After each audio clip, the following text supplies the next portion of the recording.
competitive actions. You're less vulnerable to marketing crisis. You have larger margins because people keep coming, people keep buying. More inelastic customer response to price increase, more elastic customer response to price decrease. When you have price increase, people say, oh, we understand, times are changing, well, things have moved up. So it moved from 379 pack to about 430. It's okay, it's still not, I'll buy it. But if it's not a brand that you really like, you're like, what the heck, I'll go and buy some other seasoning and I'll use. So that's what happens when you have an IN. And then you create trade, cooperation, and support. Everybody in the market wants your product because people will go for it. You don't find distributors wanting to stock items that are not moving. In fact, when you go, you have to say, oh, it moves very well, you should buy it, because they are guessing that for people to be buying it, that means it must be good. And then increased marketing communication effectiveness. A lot of things that put marketing executives and marketing managers in trouble is when the challenges with the brand, every marketing effort you put doesn't come back with the appropriate returns. And the company begins to ask you, the manager begins to ask you questions. You have spent so much on adverts. We're not seeing it in sales. We need to go back and check how we're building the brand. Where have we missed it? Check all the P's. Is the pricing right? Is the product properly distributed? A lot of times in the past, I've been involved in certain products that immediately will launch into the market because of the kind of manufacturing method we have adopted. Very soon we will run out of stock. And after creating such a hype and people are going for the product, suddenly you run out of stock. It's so crazy. It should never happen to anyone. You must plan ahead and say, hey, I'm anticipating that all my efforts will yield so and so. So you've put in contingencies in place so that if your demand should soar, you can easily brace up and fit it in. Let's go on first. And so programs to build brand equity, you see that we're tying back to what we learned when we were discussing marketing. Pricing strategy is critical. How do we want to penetrate the market? Channel of distribution. Is your goods supermarket good or is open market? You need to check how it's going to move and know it. And you court that channel. Court, meaning C-O-U-R-T. You need to engage them. See what makes them tweak. What kind of margins will you give them so that they rush for your products and it works. For other channels like supermarket, all they're interested in, are you going to collect are you going to have a no sale return policy? A lot of companies are afraid to do that. But in the UK or wherever, they'll gladly tell you no sale return. Because they know you are going to sell. But because they've given you that assurance, you will go out of your way to do great things to make sure that brand sells, and you don't even need to do any no sales return. But other people say, no, we don't have that policy, and they would not collect your product from you, and so you go all over the place carrying the products in your hands and you're not having people to move it for you. And I put here brand communications. We talked about brand communications. How do you communicate out there in the market? What do you tell your customers, your consumers? And I talked about 5 rules. It's about brands playing rugby. How do you protect your brand's equity?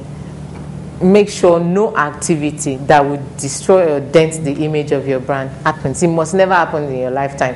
While you work, if your shop, you have said to people, we open every day at 9 a.m. to 6 p.m. Any day there's going to be a challenge and please put out a notice. Don't say, I'm a small shop owner. We must start inculcating habits and processes that show that we are professionals, we are excellent people at work, rather than just a one-man business trying to survive. No, from the beginning, we start building towards that end.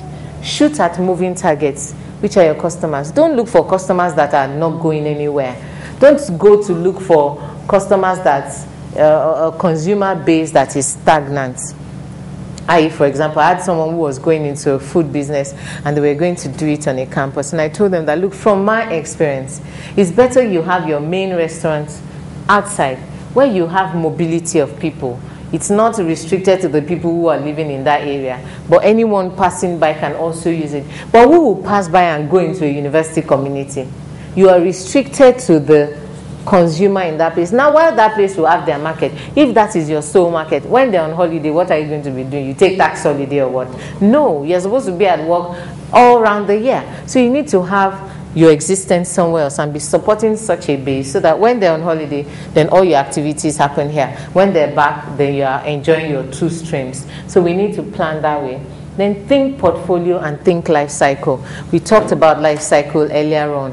What's your portfolio going to be like? Do you have a major line that, yes, this is the major one, and these are the other ones who are holding up, so that if there's anything that shakes this main one, we can use these smaller ones to show up. And if there's activity that is eroding these smaller ones in the main market, we have this main one. But a lot of people usually think one line. Oh, this is one thing that I'm working with. I'm making clothes. I only do clothes for women. I do that. What stops us from going into other markets and thinking of other things that women use and adding it to the line so that you have an integrated thingy? If you're doing underwear, make sure you have other things that women will look for. Maybe it's shoes. Maybe you don't want to do the full range, but let there be something so that every woman that comes has an opportunity to get more. Or if you restrict it to that, they might not come because they would rather go somewhere else where they will have a better array of all those things that they need. And then don't forget the most unfashionable. Think mass markets. While mass market can be crap, sometimes that's where the money is.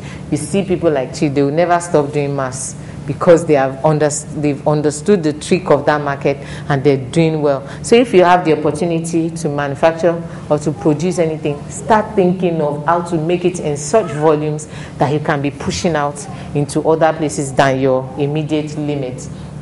Think logistics. You don't have to sell it by yourself. Look for other people who have created that channel and ride on their channel. It's better to be the spoke in a bicycle that is moving than a bicycle that is going nowhere. As long as that bicycle is moving, be the spoke. It will take you places. But if you'd rather be a bicycle, you want to be in charge, you stay in one place. And that's not going to work for the business. And of course, the media. The media helps push for prominence for whether your brand, your shop, or whatever it is.